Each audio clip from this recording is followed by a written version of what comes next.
Yeah, okay. Then after that, after that, I sort of concluded the poem, and then I was a bit disappointed in myself. Hey, how come I wasn't like, how come I didn't respond more to like the usual things, like, like cruelty, or like poverty, those big GP-ish themes. Yeah, and then I realized that it it I don't know why those weren't the things that I responded to. I don't know why I chose to fixate on the process of um, the de-living of the skin, right? Um, yeah, I don't know. Maybe in a sense, the how the skin is transformed from an animal to a fixture is also okay. If I could be so bold, a metaphor of how a thought is transformed into a poem, because you have a thought that is living, right, and that is stalking around in the forest of your brain, and then you shoot it, and then you put it out there, and it's stiff. It's not like poems that you have read by other people, right? And there's a bullet hole in places that you don't know where to put the hyphen or the comma or something like that. And it's stiff, usually unmalleable, and usually you don't want to have anything to do with it, but you still have to sell it for a living if you're a poet, that is. So yeah, in a sense, I suppose that was what I thought about reading my poem in retrospect after I had written it. Okay, let me tell you what else I wrote down, because I was afraid I wouldn't have enough to say, so I just jotted down stuff. Yeah. Oh yes, influences on this poem. So I went back to read my own poem. It's always very weird to analyze your own poem, but yeah, I went back to read my own poem, like the way I was taught by very good lit teachers in lit classes. And yeah, I realized that okay, I was mentored by two poets, two Singaporean poets, Mr. Alvin Pang and Mr. Aaron Maniam. And the initial poems that I sent to them all rhymed, and they were all very verbose. They were full of adjectives, right? I thought that putting a lot of adjectives into writing was good writing. So like sky was not just blue; it was the usual things like azure, like an emerald, or like a sapphire, that kind of thing.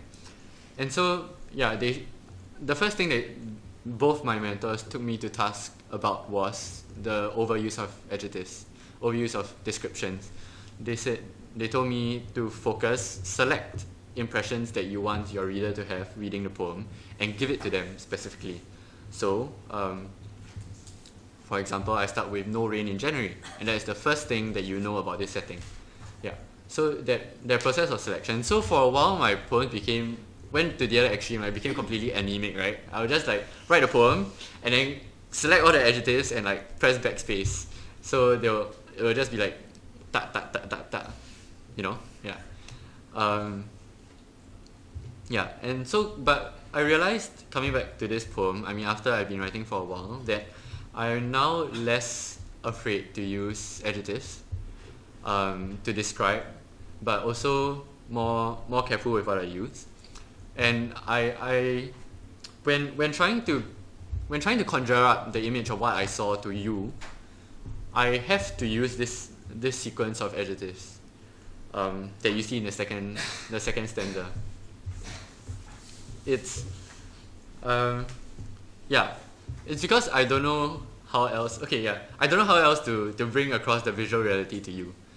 So yeah, I suppose what I learned from that process. Okay, there's always a moral of the story, right? So I suppose what I learned from the process is that, especially for me, I think many of my poems are based on a visual reality, because I'm a visual person in that sense. So they're based on a visual reality. I see something, and then I want to convey the initial impression and everything that it means to me to my reader. Yeah, and hence, okay. But at the same time, as a reader, okay, so as an observer, I'm a very visual observer, but as a reader, I'm a very oral reader. So my poems have to sound good to me, at least, when I read them out. Yeah, maybe just because I like the sound of my own voice, but my poems have to sound good to me when I read them out. And so I spend a lot of time reordering this sequence of adjectives to make sure that each line is sort of the same length, and each one seemed to follow quite naturally from the last, and not large came last. Yeah. Yeah, so okay, the shifting towards the conscious use of adjective. Okay, and yeah, just today, I just came from Children's Cancer Foundation where I was earlier, and just today, the session that I took them on was how to choose words. Yeah, so I told them that the impressions that occur to them and that they want to communicate to the reader will be affected by whatever kind of background that they came from. So okay, because they're all in the Children's Cancer Foundation, right? So they've all had traumatic backgrounds with illnesses, or I mean various different forms of cancer.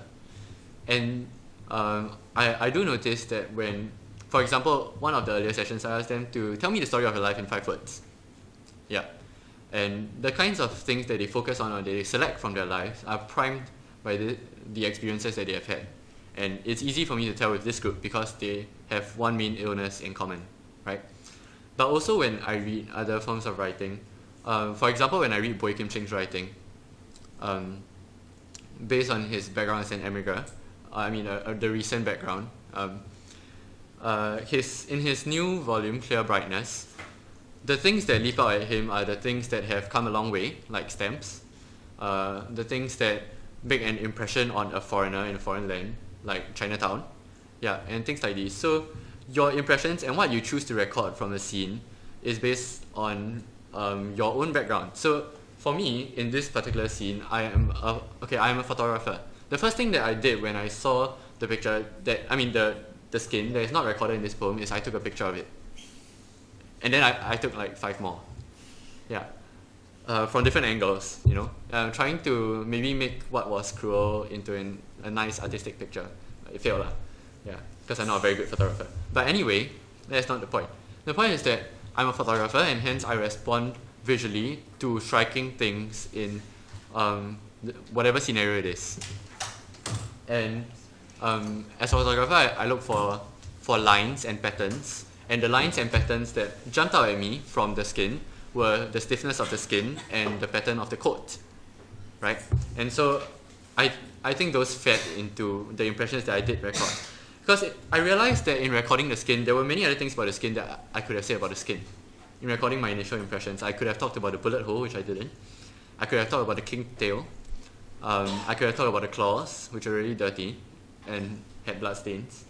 Yeah, I could have talked about all these things, but I didn't. So I've already subconsciously selected a range of impressions that I've communicated here. And the same goes on that the thought process that I record after that is also influenced by who I am. If I wasn't so much into English lit, Tiger Tiger Burning Bright wouldn't have occurred to me at all, right? I might have thought of like Li Bai's Tiger in a Mountain or something like that, yeah, instead. But because of who I am, the poem turns out in this way. The type of person that the poet is, in contact with whatever objective scenario it is, will produce a certain kind of poem. And I think this is quite a basic equation. Yeah.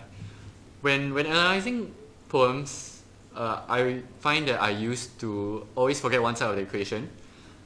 If we were looking at a lot of Carol Ann Duffy's poems, for example, I would say, oh yeah, she's like that, that's why all her poems turn out like that.